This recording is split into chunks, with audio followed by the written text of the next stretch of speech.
Byaba bitangaje binababaje cyane ufite nka fiancé wawe hanyuma mwajya gusura umuvandimwe wawe ufite umwana w'igitambambuga yaza musanga ukabona adashaka kumwikoza cyangwa yanamuterura ukabona bimeze nko kwikiza. Nubwo utahita uhera kumwanga, ariko nzi ko byakubabaza cyane aramutse atisubiyeho ngo yige kugaragaza urukundo rwa kimuntu, ndetse kera kabaye bikazaniyongera kuri zimwe mu ntandaro zazatuma ubona ko atabereye kuba umufasha wawe. Mu bintu wareberaho umuntu utagira ubumuntu bya mbere nuko wagenzura ugasanga adakunda abana bato. Ibi nta bushakashatsi bisabye ngo tubyemere. Umuntu udakunda abana nta mpuhwe na mbabagira.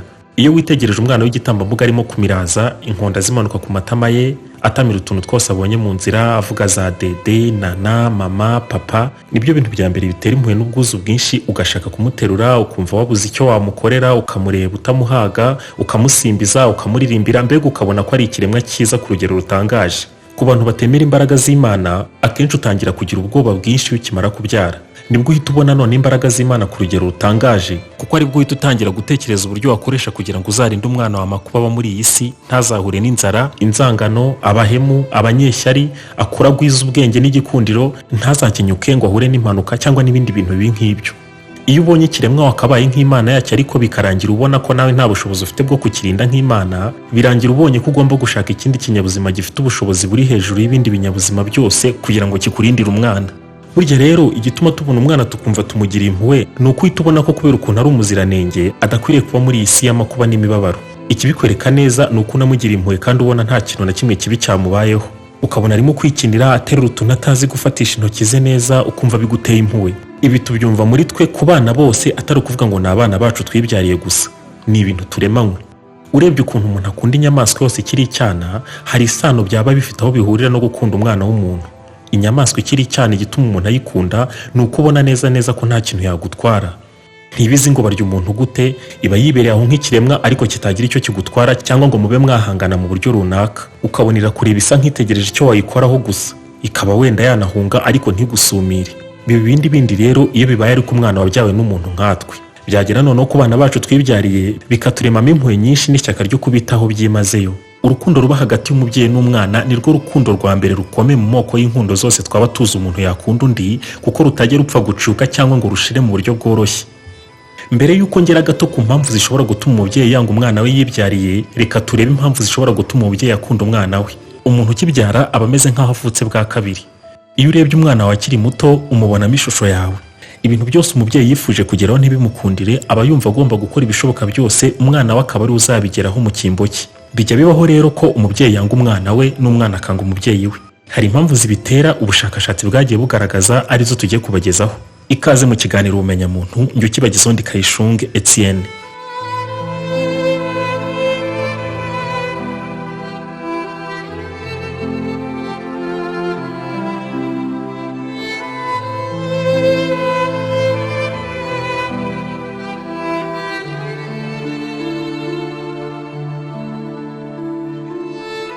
Inkuru nk'izi zitera benshi kujya kure, ariko kuko hari na benshi baba batakwiyumvisha ukuntu biba byagenze kugira ngo umubyeyi yanga umwana cyangwa umwana yanga umubyeyi we, kuba tutabikomozaho byaba bibi kurusha, kuko ikigambiriye wari ukoreye inkomoko yabyo akaba ari nabwo byoroha kuba wabishakira umuti. Mu nkuru yasohotse mu gitangazamakuru cyitwa Amamiya gikorera mu gihugu cya Australia cyandika ku mibereho y'abantu, itanzwe n'umugore utarashatse ko bamuvuga amazina mu mwaka wa 2017 tariki y'ukwezi kwa 10, yivugiye ko yanga umwana we wa gatatu w'umuhungu.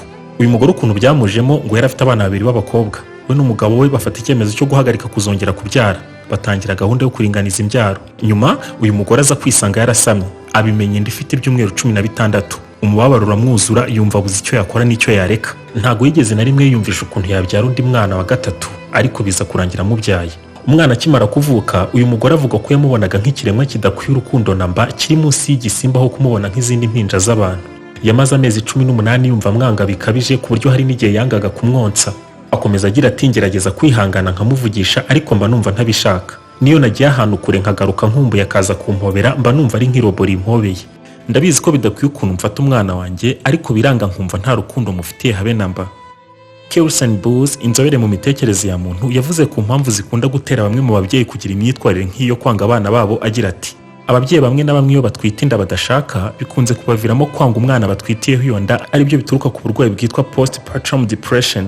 Wabigereranya n'umukobwa wabyaranye n'umugabo umukeneyeho amafaranga gusa ariko atamukunda, umugore cyangwa umukobwa wabyaye afashwe ku ngufu, umugabo ubana n'umugore ari kumvaga yaramaze gufata umwanzuro wo guhagarika kubyara nyuma akaza kwisanga atwite bimutunguye, n'umuntu ubyara kuko abona n'abandi babyara ariko atumva igisobanuro cyo kubyara umwana.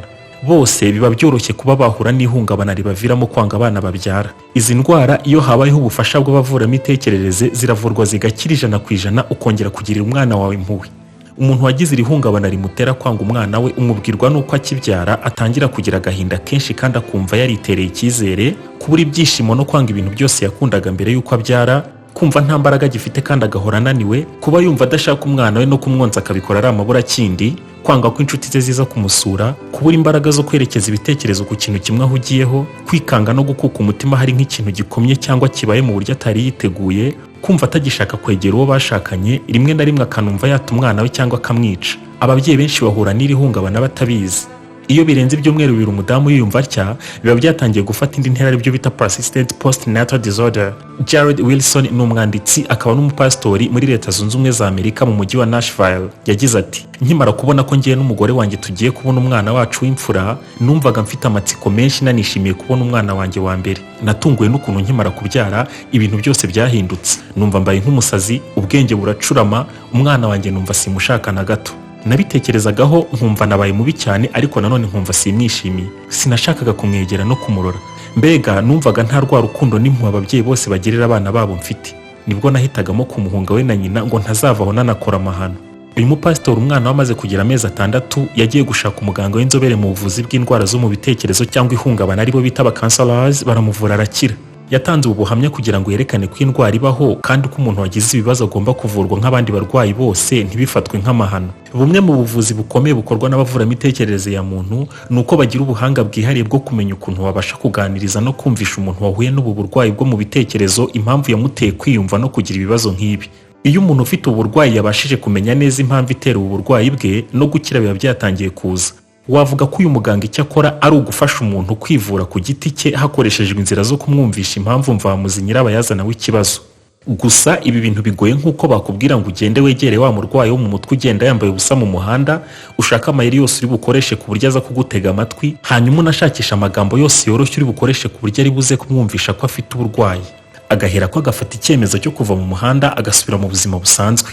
Ibi ntibikomeye nko gufasha umubyeyi wahungabanye kwiyumvisha impamvu akwiye kwikuramo ibitekerezo byo kwanga umwana yibyariye, ariko zose ni indwara zo mu mutwe zifitanye isano. Abagore nibo bakunze kugira uburwayi cyane kurusha abagabo. Niba ufite ibi bibazo ntuzibwira na rimwe ko ushobora kubyivanamo wenyine. Ugomba gushaka ubufasha bw'abaganga bashinzwe kuvura izi ndwara zo mu bitekerezo. Ibi iyo bitinze birangira umwana nawe bimubyarira uburwayi bwo mu mutwe, ku buryo hari naho nyuma bimubyarira ihungabana rimwe na rimwe n'uburwayi bwo mu mutwe nabwo bukaziramo. Ntukumve ko bazaguseka. Kubwira umuganga w'indwara zo mu bitekerezo ko ufite ikibazo cyo kwanga umwana wawe, kutabivuga nibyo bibi kurusha kubivuga. Ikindi we nibyo aba yarahuguriwe kandi niko kazi ke. Ntiyakuvamo cyangwa ngo gutarange na gato, kuko nahura n'abandi bantu benshi bafite ibibazo nk'ibyawe, yewe bishobora no kuba byisumbuyeho. Mu bihugu byateye imbere cyane haba abantu batandukanye natwe mu myumvire kugeza ubwo badatinya kuvuga beruye ko banga abana babo cyangwa banicuza kuba barabyaye. Mu mwaka wa 2015 buri buke no hiriba nibwo Victoria Elder, umugore ubu mu mwaka wa 2018 wujuje imyaka 48 y'amavuko, yagiye ku rubuga rwa internet rwitwa Quora. Umuntu wese ushatse agenda agashyiraho ikibazo, abandi bashishikajwe n'icyo kibazo bakagitangaho ibitekerezo. Akigera kuri urwo rubuga yasanzeho ikibazo kigira kiti, What is it like to regret having children? Bisobanuye ngo byaba bimeze gute kwicuza kuba warabyaye.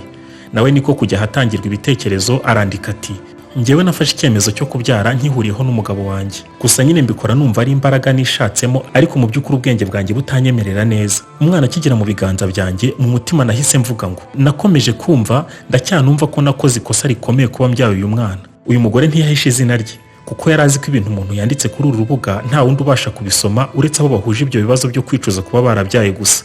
Ntibyatinze umwana we w'umukobwa ubu ufite imyaka 18 muri uyu mwaka agwa ku byo nyina yanditse biturutse ku nkuru yasohotse mu gitangazamakuru cyitwa The Guardian, harimo ifoto yari kumwe na nyina. Uyu mukobwa umubabaro waramurenze, yumva abuze igisobanuro cya gakondo ye. Dr. Phil ni umwe mu bavuramitekerereze ya muntu ufasha abantu bafitanye ibibazo mu mibanire yabo abinyujije mu itangazamakuru. Akora bya biganiro byo kuri televiziyo bita reality shows bivuga ku buzima bw'abantu bidaca ku ruhande, agakemura ibibazo by'abantu habayeho kuvugisha ukuri ku bafitanye ibibazo. Iki kiganiro cyitwa Dr. Phil Show. kuri inshuro yari yazanye umuhungu wivugira ko azongera guhura na se uko aje kumushyingura gusa. Uyu musore yagiraga ati The relationship that I've had with my parents is awful. My mom is crazy, psycho, she's over the top. My dad's violent, uneducated, he's ignorant. When I was 5, I can remember being shoved into the corner of a closet. My dad had his belt. Umubano wanjye n'ababyeyi banjye ugeze habi. Mama ni nk'umusazi, agira uburakari n'amahane atari yo kwihanganirwa. Data we ni inyamaswa neza, ni injiji mbi, ubona afite ubwenge buke cyane. Ndi umwana yigeze kumfungirana mu kabati nirirwamo. Igihe nari mfite imyaka 16 yaramfasha nigira hanze nubitse umutwe ku buryo ntabashaga guhumeka. Mama yari arimo kubirebera ntiyagira icyo avuga. Ubundi papa yigeze kunsanga muri dushe tubanza gutonganaho gato, abaramfasha araniga akazajya nkubita umutwe ku rukuta. Ubundi antuka ibitutsi byose nyandagazi bibaho, agatuka n'umukobwa w'inshuti yanjye ngo ni indaya y'umwanda. Mu rugo iwacu kuhaba mba mbona ari nko kubikuzimu. Dr. Phil yari yabatumiye bose ashaka kunga uyu muhungu n'ababyeyi be, ariko bose ukabona barimo kwitana ba mwana. Okay, you're a second degree black belt. And who did the abuse? You did the abuse. I locked myself in my bedroom. I don't. Uyu mukobwa nawe arimo kuvuga uburyo nyina mwanga, agira ati My mom's crazy. She hates me. My dad just died in August and mama ni umusazi, aranyanga cyane. Papa yapfuye muri Kanama, mpita nigira gucumbika ku mukobwa w'inshuti yanjye duturanye. Mureke mvumvisha ubutumwa bwiza uwo nita mama yansigiye. Muri ubu butumwa bwo muri telefone y'umukobwa nyina yari arimo kugira ati nta gukira umwana wanjye, mfite imbwa yanjye ngomba kwitaho, uzirwaneho nawe umaze kuba mukuru. Uyu mukobwa avuga ko kandi se yapfuye yiyahuye kubera ko nyina yari yaramujujubije. Wamenya neza ukuri kw'ibi bintu urebye page ya Facebook yitwa I regret having children. Bisobanuye ngo ndicuza kuba narabyaye. Abagore n'abagabo bose bicuza kuba barabyaye bahurira kuri urubuga bakisanzura bakavuga ukuntu banga abana babo kakahava. Corinne ni umufaransakazi w'umwanditsi wamenyekanye mu gitabo yise Hello Laziness cyigisha uko waba umukozi nyawe, cyanigeze gufata umwanya wa mbere mu byakunzwe cyane ku isi. Nawe yashimangiye igitekerezo cy'ababyeyi banga abana babo akoresheje intwaro y'ubwanditsi mu gitabo cye yise No Kid 40 Good Reasons Not to Be a Mother. Muri iki gitabo cye yerekana impamvu 40 zatuma umuntu atabyara. Muri izi mpamvu avugamo izi zikurikira: kutongera kubona ibitotsi, imikino y'urukundo wowe n'uwo mwashakanye igenda iyoyoka nka buju byirorera. Kubera ko abana kenshi bavuka biturutse ku rukundo rw'abantu babiri, hari ababyeyi bamwe babumva yuko kubyara umwana ari turufu yo kongera umubano hagati ye n'uwo bashakanye. Iyo amaze kubyara akabona bitagenze uko yabitekerezaga, hari ubwo ahita atangira kwanga umwana wamuzize ibibazo atagizemo uruhare. Umwe mu bagore wahatiwe kubyara yagize ati mbere njye n'umugabo wanjye twagiranaga urukundo rwinshi, ntekereza ko bizakomeza gutya nyuma yo kubyara. Gusa ubu nta kundi, namaze kwakira ko urukundo umugabo wanjye yaramfitiye rwarangiye burundu. Hari bamwe bahindura ubuzima bwabo cyangwa bagasanga ababyeyi babo kure y'umujyi kugira ngo babashe kwakira ubuzima bushya. Kwimukira mu duce badashaka biturutse kuko imibereho yahindutse cyane n'amikoro akaba make, nabyo bigabanya urukundo bamwe mu babyeyi bagiriraga abana babo. Zimwe mu nshuti zawe mwasangiraga munasabana zigucikaho. Inshuti zigucikaho nk'izo umaze kubyara ni inshuti n'ubundi ziba zidafatika, ntago wazita inshuti nyanshuti. Guhagarika intumbero zawe. Uyu mwanditsi yerekana ukuntu isi iki gihe isigaye agaciro akazi kurusha umuryango remezo wa muntu mu rugo aho dukura uburere shingiro. Kubera ibyo abantu bamwe basigaye babona abana babo nk'imitwaro cyangwa inzitizi zituma batanoza imirimo yabo, ndetse bagatuma batagera ku nzozi zabo uko babyifuzaga. Ikindi gitangazamakuru cyitwa Mama cyaganiriye na bamwe mu bagore n'abagabo nabo biyemerera ko banga abana babo bitewe n'impamvu zikurikira. Umwe mu bagore yagize ati kubera ukuntu umwana atuma nsinzira ntinze ubundi sinabona uko nsinzira, hari igihe nshiduka amasaha yo kujya ku kazi yarenze, rimwe nkanasiba. Nanajyeho nkirirwa ndimo guhondobera, mba nicuza ikintu cyatumye mbyara. Twahisemo kuzajya turi ku mukobwa wacu mutakarira, rimwe na rimwe tugafunga icyumba cye kugira ngo ataza kudusanga aho turyamye, ariko nabwo biranga ukumva nko mu masaa 9 z'ijoro arimo ararira. Undi munsi najya kubikora nkumva umutima urandiye n'imbabazi zikaziramo, ariko n'ubundi mba numva bindwanira mu mutwe nkabura iyo nakwerekeza. Umugabo wundi yagize ati njye rwose sinkunda abana na gato, mba numva ntashaka no kubabona muri weekend. Undi mugore yagize ati nkunda uyu mwana w'umukobwa wanjye ku buryo ntabasha kumusiga, ariko nanone maze kubona ko urukundo rwinshi nkunda umwana wanjye rushobora kuzanyica. Abantu babyaye abana benshi nabo bibaviramo kwanga bamwe muri bo. Ababyeyi nk'aba kubera uruhuri rw'ibibazo bibahora ku mutwe bibatera guhorana umubabaro n'agahinda gakabije, akaba ari nabyo bibaviramo kurobanura abana. Kutanyurwa kw'abana. Ushobora kuba ukoresha imbaraga nyinshi kugira ngo ufashe umwana wawe agire icyo yigezaho, bikarangira ibyo wamuhaye byose n'imbaraga wakoresheje abigaye nk'aho hari aho wamukinze, kandi we nk'umubyeyi waririye ukimara. Ibi bibabaza ababyeyi cyane ku buryo binamuviramo kuba nta kintu yakongera gukorera umwana we. Aba bagore kandi bagira bati ufite abana biragoye ko ushobora kugera mu nzu hateguye kuko ibintu byose baramena ibindi bakabiterera hejuru, kwanduza inkuta z'inzu bashushanyaho ibintu bidafite umurongo, rido z'amadirishya n'inzugi uhora ubifura buri munsi, kubajyana ku barimu bashinzwe kubitaho no kubagurira ibikinisho nabyo birahenze cyane, no guhora ubiguraho kugira ngo udakoma rutenderi n'ibindi nk'ibyo. Umwanditsi Umenya kandi avuga ko ikibazo kitari ku bana ahubwo kiri ku ntugu z'ababyeyi babo bihutira kubyara batari biyumvisha neza icyo bisobanuye kwitwa umubyeyi. Agira ati, ese umwana utaravuka ubu hari ikibazo na kimwe afite? None se niba ureba ukabona bishoboka ko utazamufata neza uko bikwiye cyangwa nawe akakubangamira, ubu mubyarira iki? Kubera iki mukunda gufata imyanzuro izabazanira ibibazo mugashishikarira kubyara ngo nuko runaka nawe yabyaye? None se nakunanira kumurera, uwo wiganiyeho kubyara azamukurerera? Ubundi burwayi bwo mu mutwe bita narcissism nabwo bwaba impamvu ishobora gutuma umubyeyi yanga umwana we. Uburwayi bushobora kugirwa n'abantu b'ingeri zose. Umubyeyi ufite uburwayi nawe yitwara nk'umwana ukeneye kurerwa. Reka dufate urugero rw'umumama ufite ubu burwayi ukuntu abana n'umukobwa we. Abashaka ko muvuga indangagaciro ze zihari mukarenzaho n'izidahari, mukabikora mudahagarara, kandi akaba ari we mushimagiza gusa ntimugire undi muvugaho. Ababyeyi nk'aba baba bifuza ko abana babo bafata nk'ibigirwamana. Abamama bameze gutya babita aba self-involved mothers. Ababona umukobwa we nk'ikiremwa cyamuturutseho gusa nta bindi birenzeho. Iyo abyaye umukobwa akaba mwiza ku buryo bose bamurangarira, bimuviramo kumwanga. Self-involved mom we akoresha ubushobozi afite ku mukobwa we kugira ngo yigaragaze nk'umumama w'igitangaza. Umukobwa we yafite ikibazo ntajya abasha kumwumva ngo yishyire mu mwanya we. Abamama nk'aba bakunze kwirebaho aho kureba ku bana babo. Abamama bafite uburwayi igice kinini cy'ubuzima bwabo bakimara bibereye mu ndorerwamo, mu birori bitandukanye, mu mahahiro y'imyenda n'imitako y'ubwiza, ariko kwita ku bana babo ntibibacire ishati. Ashobora kunanirwa kugura amata y'umwana agahitamo kwigurira umubavu wo kwitera ngo ahumure neza. Bigera aho uyu mukobwa akajya abona nyina nk'indwanyi bahanganye. Umukobwa w'uburanga burangaza benshi, iyo nyina ufite ubu burwayi ashatse undi mugabo nyuma yo gutana cyangwa gupfusha se w'uyu mukobwa, umubano we na nyina ubusa n'udashoboka kuko bahora mu makimbirane adashira. Nyina ahorana umutima uhagaze yumva ko umugabo we yazabenguka umukobwa we, bikarangira bahagikanishije. Ibi n'umumama muzima yabitekerezaho. Gusa umuntu ufite ubu burwayi n'ibibazo bidahara bibona nk'ibihari, akaba ariyo mpamvu byitwa uburwayi. Mu gitabo Will I Ever Be Good Enough cyanditswe n'impuguke Dr. Mark Bridge ufite impamyabumenyi y'ikirenga mu mitekerereze ya muntu, avuga ko umumama ugirira ishyari umukobwa we byica imikurire ye. Ihungabana yakuranye rirakomeza rikazambukira no ku bana uyu mukobwa nawe azabyara. Itoteza nyina w'uyu mukobwa barimo kumukorera, inyuma y'ibyo barimo kuvuga abahishemo ijambo ribwira umukobwa we riti, kora neza ugere ku byo wifuza byose, ukundwe na benshi bashoboka, ariko ntukarushe nyoko wakubyaye. Iyindi ntandaro yatuma umubyeyi yanga umwana we ni ingengamyumvire, theory cyangwa theory mu ndimi z'amahanga bita Oedipus complex cyangwa complex d'Oedipe. Ni ingengamyumvire yazanywe n'umwe mu bahanga bakoze ubushakashatsi bwinshi mu mitekerereze ya muntu witwa Sigmund Freud. Iri cengezamyumvire ritwereka ukuntu umwana w'umuhungu usanga akunda nyina kurusha se, hanyuma n'umukobwa nawe ugasanga akunda se kurusha uko akunda nyina. Uyu muyoboramitekerereze cyangwa psychologist avuga ko burya umuhungu afuhira nyina nk'uko undi muhungu wese yafuhira umukobwa akundana nawe. Uru rukundo rukomeye ruba hagati y'umuhungu na nyina warwemera neza uramutse uri umugabo ukeneye kubyutsa umubano werekeza ku kubana n'umugore w'umupfakazi ariko ufite umwana muto w'umuhungu w'imyaka 3 n'undi w'umukobwa ufite imyaka 5. Mu bintu bikubiza icyuya kugira ngo wowe na nyina mubashe kwerura ko mukundana n'uyu mwana w'umuhungu. Ubanza kuba inshuti n'umwana w'umuhungu, ubushuti bwanyu bugakura, noneho nyuma iyo amaze kukwiyumvamo abona ko nta kibazo, noneho ushobora kujya mu mwanya wa se ugakundana na nyina. Umukobwa nawe niko bigenda iyo se agiye gushaka undi mugore wa kabiri utari nyina. Uyu mugore intambara arwana niyo abakobwa baba bamusunika ngo ave iruhande rwa se. Nawe inzira akoresha ni imwe, ni ugukora ibishoboka byose akabanza kuba inshuti n'umukobwa cyangwa abakobwa b'uyu mugabo agiye gushakana nawe. Abashakashatsi banavuga ko kandi abahungu benshi bakunze gushaka abagore basa na ba nyina cyangwa imico imwe n'imwe myiza bahuriraho nabo, nk'uko n'umukobwa nawe ukunda se cyane iyo abonye umuhungu ufite zimwe mu ndangagaciro nk'iza se ahita amwirunduriramo rimwe na rimwe atazi impamvu yamuteye gukunda uwo muhungu bingana gutyo.